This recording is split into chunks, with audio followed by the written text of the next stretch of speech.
Hey folks, welcome to a product review at Finominal. Today we're going to look at PIMCO's All Asset Fund, which trades under the ticker PAAIX. Now, this fund manages about $12 billion. It tries to offer attractive real returns, i.e. after inflation, by creating a diversified portfolio of asset classes that are out of favor and kind of taking a contrarian view. Now, this makes it somewhat difficult to think about this fund. The only expectation I have is that this would be different to simple equities bond portfolio, but let's investigate. So we're going to kick off with a simple benchmarking exercise. And I can see the suggested benchmark is the S&P Target Risk Growth Index versus what the fund manager shows on his portfolio as benchmark is actually two indices. This is an index for US tips and an index for CPI. So maybe let's just add the US tips over here. So I have the US tips bond index over here. And so what we see over here is the performance of PIMCO's All Asset Fund versus this TIPS index and the S&P Target Risk Conservative Index. Now, I kind of see that actually there's a lot of similarity between all these three indices, but I would a little bit challenge that the TIPS index is the correct one. So what instead I'm going to do is simply highlight that this portfolio has a lot of similarity to this Target Risk Conservative Index by adding another index from S&P, and in this case one that has a slightly higher allocation to equities. And this kind of shows us that PAAIX kind of traded in the middle of these kind of S&P indexes that simply represent equity bond portfolios. Now, let's verify that by running a returns-based factor exposure analysis. In this case, I'm going to take the S&P 500 for equities. And what we see over here is the factor betas over time. We do see that the exposure to equities as represented by the S&P 500 was low, but consistently positive. We see there is consistent positive exposure to bonds as represented by these US aggregate bond index. We see consistent positive exposure to commodities and negative exposure to US dollar, which can be simply explained by having international exposure. It's very consistent from an exposure perspective, which is good. We can also look at how these asset classes have contributed to the return of the fund over time. And what we see over here is that most of the returns of this fund can be simply explained by equities. The contribution of bonds and commodities is almost equal over time. We also see that there is what we can call alpha or unexplained in this case. It's consistently positive or has grown, which is great. I think alpha is more useful in the concept of evaluating equity fund managers. This simply means, right, that we can't explain the returns of this fund very well. And that might be due to this fund doing tactical asset allocations, right, in terms of going from equities to bonds and vice versa, or into tips, or just having asset classes in here that we cannot measure correctly, like tips, for example. Now, the other aspect that I thought was worth looking into is the inflation hedging characteristics of this fund. And what we do see over here is the sensitivity to US CPI of PAIX versus the S&P 500. And we have a look back of 23 years, which is great. But we do see actually that this portfolio has not been, well, it certainly hasn't been hedging against rising inflation, right? It has been kind of neutral to it, but not much more than equities. It is slightly more agnostic to bond yields rising than an all equities portfolio, which we can probably attribute to a little bit that commodity component here. But interestingly, from a CPI perspective, it hasn't done much more than a portfolio comprised of the S&P 500.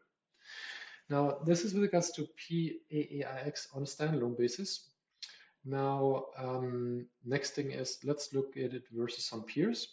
And so what I have selected over here is three kind of like multi-asset ETFs and funds that also offer a high yield. And the first thing I want to do is see how similar, how different those funds are to PAAIX. And I'm simply going to do this very approximately by looking at the correlation to stocks and bonds. Now we do see here that on the correlation to stocks, right, these kind of have been in the same range, right? You can also see they're positively correlated to the bonds, right? And these dots, right, representing the peers as well as the all asset fund from PIMCO are roughly in the same area. So that, from my perspective, does show that they are comparable. Now we can also look at the factors across time.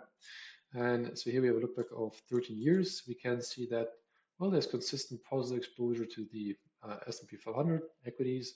There's also this exposure to bonds, right? So again, kind of like shows similar portfolios. There are some nuances over here, right, with regards to equity factors.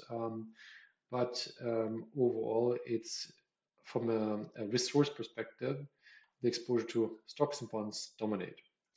Now, the AQR fund is probably the closest because you can see AQR multi-asset fund also has higher exposure to commodities, same like PIMCO's all-asset fund. Now, that's simply for confirming that those are interesting peers or relevant peers. We can look at them from a performance perspective. What we do see is that since 2000, kind of like 12-ish, effectively, PIMCO's all-asset fund's performance has been undifferentiated. It's kind of like in the middle of the pack here. We do see that AQR's fund has done better. We can see that this iShares Morningstar Multi-Asset Income ETF has done slightly worse. But broadly speaking, there's nothing that I would say makes PAAIX unique. Now, that's from a return perspective. Of course, we shouldn't only look at returns on a relative basis, but also from risk-adjusted perspective, right? And this is where I would hope that someone like PIMCO, right, just creates a better portfolio, i.e. is able to generate a higher Sharpe ratio. So the Sharpe ratio over the last 13 years was 0.65. And although there's one fund, this kind of like iShares Morningstar Multi-Asset Fund that has a very low Sharpe ratio, actually the Sharpe ratios of 3 other ETFs and mutual funds were higher. So we can see AOK 0.68, we can see BlackRock 0.83, that is substantially higher, and AQR's multi-fund slightly higher at 0.68. So this kind of concludes our analysis in terms of looking at PAAIX, which is PIMCO's all-asset fund. As mentioned, as per the fact sheet, this is supposed to generate an attractive after inflation return, which it probably has done, but so have all these other funds. We don't see that this portfolio has inflation properties that are worth pointing out.